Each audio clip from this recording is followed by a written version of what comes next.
देखो यार, बहुत ज्यादा सिंपल से वर्ड्स में मैं तुम्हें बता रहा हूँ कि तुम्हारे करियर से ज्यादा तुम्हारी जिंदगी में, तुम्हारी लाइफ में कोई भी चीज इंपॉर्टेंट नहीं होती है। अपनी लाइफ में अपने करियर को हमेशा प्रायोरिटाइज करके रखना, हमेशा टॉप पर रखना। यदि करियर बनाते समय कोई भी चीज, चाहे वो दोस्त हो, चाहे वो प्यार हो, चाहे फिर कोई गेम हो, चाहे फिर कोई सोशल मीडिया ऐप हो, कुछ भी हो, हमेशा याद रखना करियर ही सबसे ज्यादा इंपॉर्टेंट है। और इन चीज को हमेशा कंप्लीटली कट ऑफ कर देना यदि वो करियर के बीच में आ रही है। क्योंकि तुम अपने घर के अंदर देखो या फिर घर के बाहर देखो, तुम दोनों ही साइड देख लो, लोग पैसों के पीछे कितना ज्यादा परेशान रहते हैं। घर के अंदर तुम अपने माँ बाप को देखो यार, माँ बाप ने तुम्हारे लिए क्या नहीं किया। तुम्हें जिस कोचिंग में डलवाना था उस कोचिंग में उन्होंने डाल दिया, तुमने जिस कोचिंग में बोला। उसके बाद जो टेस्ट सीरीज चाहिए, जो बुक तुम्हें चाहिए, जो कोर्स तुम्हें चाहिए, हर एक चीज उन्होंने दिलाई है। और नहीं पता वो कितने परेशान होंगे। वो दिखते नहीं है, वो दिखाते नहीं है, पेरेंट्स कभी दिखाते नहीं है कि वो कहाँ से पैसे बना रहे हैं, कहाँ से पैसे तुम्हें दे रहे हैं, बट वो देते हैं। अब कोई एक छोटी छोटी चीजें तुम्हें परेशान कर रही है, तुम डिस्ट्रैक्ट होते जा रहे हो। मैं कॉल पे बात करता हूँ हर दिन, इसलिए मैं बता रहा हूँ, छोटी छोटी चीजें बच्चों को परेशान कर रही है। वो रिजल्ट को लेके परेशान है। मैंने बोला यार, रिजल्ट पर फोकस क्यों कर रहे हो, अपने अपना काम करो ना, मेहनत करो, डिजर्विंग बनने पर फोकस करो। मैंने बार बार ये चीज बोली हुई है। और यदि तुम अपने घर के बाहर निकल के देखो, आस पड़ोस में भी लोग पैसों के पीछे कितने पागल हैं। पैसा वर्ड में यूज कर रहा हूँ तुम्हारे लिए, करियर में यूज कर रहा हूँ कि करियर तुम्हारा कितना ज्यादा इंपॉर्टेंट होता है। तुम कभी मार्केट में निकल के देखो, जो लोग सब्जी लगा के, सब्जी और ठेले की दुकान लगा के बैठते हैं, उनके चेहरे तुम कभी देखना। चंद पैसों के लिए वो दिन दिन भर बैठे रहते हैं, कड़ी धूप में, तेज बारिश में और कड़ी ठंड में। तो तुम्हें समझ में आएगी कि पैसों की अहमियत क्या है। और एक बार सोच के देखो, तुम कितने लकी हो यार कि 2 महीने में तुम्हारा करियर सेट हो सकता है। मतलब ये एक अपॉर्चुनिटी है, एक ये अपॉर्चुनिटी है कि 2 महीने मेहनत कर लोगे, तुम्हारा करियर सेट।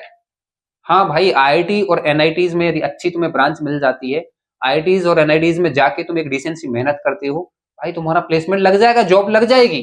तो सोच के देखो, 2 महीने में तुम्हारा करियर सेट हो सकता है। तो मैं क्यों डिस्ट्रैक्ट हूं, मैं किसी भी और डिस्ट्रैक्शन को मैं क्यों परेशान हूं। मैं तो कंप्लीटली उसको कट ऑफ करूंगा और पूरा जो फोकस है वो अपने एग्जाम पर रखूंगा। सोच के देखो एक बार। तो यदि 2 महीने में तुम्हारा करियर सेट हो सकता है, तो इन 2 महीने में कोई भी डिस्ट्रैक्शन तुम्हें परेशान नहीं करना चाहिए और इस प्रेपरेशन को छोड़ना नहीं है। क्यों नहीं छोड़ना है? क्योंकि फर्स्ट अटेम्प्ट में तुम एक डिसेंट परसेंटाइल भी बना लेते हो, उससे मोटिवेशन हाई होगा।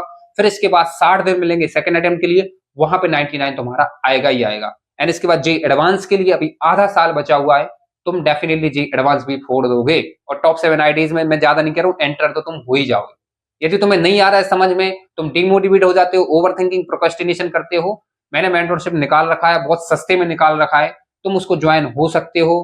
और पर्सनली मुझसे हर दिन तुम कुछ भी, कभी भी तुम मुझसे कॉल कर सकते हो, 24/7 व्हाट्सएप पर मैसेज कर सकते हो। डिमोटिवेशन आता है, मुझसे बात कर सकते हो। और सबसे इंपॉर्टेंट, लास्ट के टाइम में मैं डेली टारगेट्स दे रहा जिन्हें तुम कंप्लीट करोगे और बस तुम्हारा जो गोल है वो तुम डेफिनेटली अचीव कर लोगे।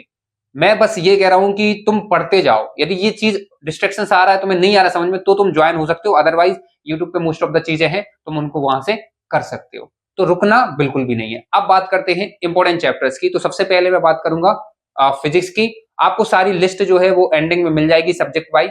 तो बस यहाँ पे मैं थोड़ा बताऊंगा, आपको ध्यान से सुनते चले जाना।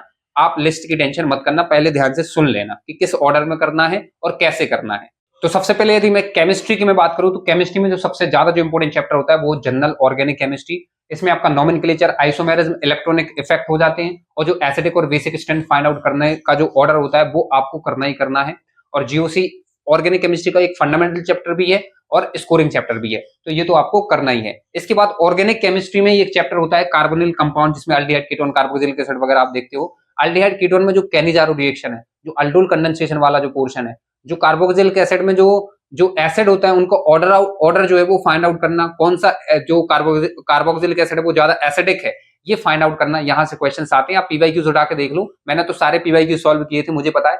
आप खुद से इस चीज को चेक कर सकते हैं। तो ये पोर्शन भी आपको काफी अच्छे से करना है। इसके बाद केमिकल बॉन्डिंग कोऑर्डिनेशन कंपाउंड, दो सबसे ज्यादा इंपॉर्टेंट चैप्टर है। थ्योरीज पे क्वेश्चन आते हैं, चाहे बीपीटी हो, बीएससीपीआर हो, चाहे फिर आपका क्रिस्टल फिल थ्योरी हो, वर्नर थ्योरी हो, हाइब्रिडाइजेशन हो गया, हाइड्रोजन बॉन्डिंग हो गई, मॉलिकुलर ऑर्बिटल थ्योरी हो गया। ये जो थ्योरीज है ना, इन पे क्वेश्चंस आपके आते हैं।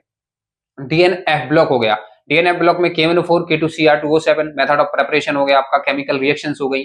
जो ऑक्सीडेशन स्टेट हो गया, जो कलर है, जो डी ट्रांजिशन वगैरह है, इन सारे चैप्टर से, इन सारे जो पोर्शन है यहाँ से क्वेश्चन आपके पूछे जाते हैं और इनमें एनसीईआरटीज भी पढ़ना है। इसके बाद फिजिकल में जो इलेक्ट्रोकेमिस्ट्री है, इलेक्ट्रोकेमिस्ट्री को एनसीईआरटी से पढ़ना है। बैटरीज वाला जो पोर्शन है, इलेक्ट्रोलिसिस वाला जो पोर्शन है, एनसीईआरटी से पढ़ना, वहां से क्वेश्चन डायरेक्ट उठ के आएंगे।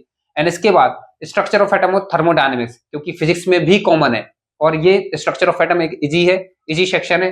थर्मोडायनेमिक्स थोड़ा सा बड़ा है लेकिन ये फिजिक्स में भी कॉमन है, तो ये आपको करने हैं। इंपॉर्टेंट चैप्टर्स हैं। 60 दिन के अंदर यदि केमिस्ट्री में आप इतना भी कर लेते हो तो एक अच्छा स्कोर ला सकते हो, केमिस्ट्री के अंदर अच्छा परसेंटाइल बन सकता है। कुछ नहीं करना है, इन चैप्टर्स को यदि पहले पढ़ रखा है तो वन शॉट देख के पीवाईक्यूज कर लो, नहीं पढ़ रखा है तो लॉन्ग लेक्चर देखो और फिर पीवाईक्यूज करो। डायरेक्टली पीवाईक्यूज ही करने हैं, आपके ये जो चैप्टर्स हैं वो खत्म हो जाएंगे। और मैं बता रहा हूँ 60 दिन में लॉन्ग लेक्चर के साथ भी करते हो तब भी ये खत्म हो जाएंगे। यदि इसके बाद मैं फिजिक्स की मैं बात करूं तो मॉडर्न फिजिक्स और थर्मल फिजिक्स, आप ध्यान से देखो, मैकेनिक्स देख लो या वेव्स वाला जो पोर्शन है वो देख लो क्लास 11th में, या फिर जो इलेक्ट्रोस्टैटिक्स एंड डायनेमिक्स वाला जो क्लास 12th का जो पार्ट 1 है आप उसको देख लो। तीनों सेक्शन आपके रिलेटिवली टफ है। सबसे इजीएस्ट जो पोर्शन है वो आपका मॉडर्न फिजिक्स है, जिसमें आप फोटो इलेक्ट्रिक इफेक्ट पढ़ते हो, एटम्स पढ़ते हो, न्यूक्लियाई पढ़ते हो, सेमीकंडक्टर पढ़ते हो। और जो थर्मल फिजिक्स है जिसमें thermal expansion, calorimetry, laws of thermodynamics, अभी मैंने केमिस्ट्री में भी बताया कॉमन है ये। और ये जो एटम है केमिस्ट्री में भी कॉमन है, हीट ट्रांसफर हो गया और केटीजी हो गया। तो ये जो दोनों जो सेक्शन है ये आपके इजी है। मैं आपको बता रहा हूँ 2 से 3 दिन में आप इसको कर लोगे, 2 से 3 दिन में आप इसको कर लोगे।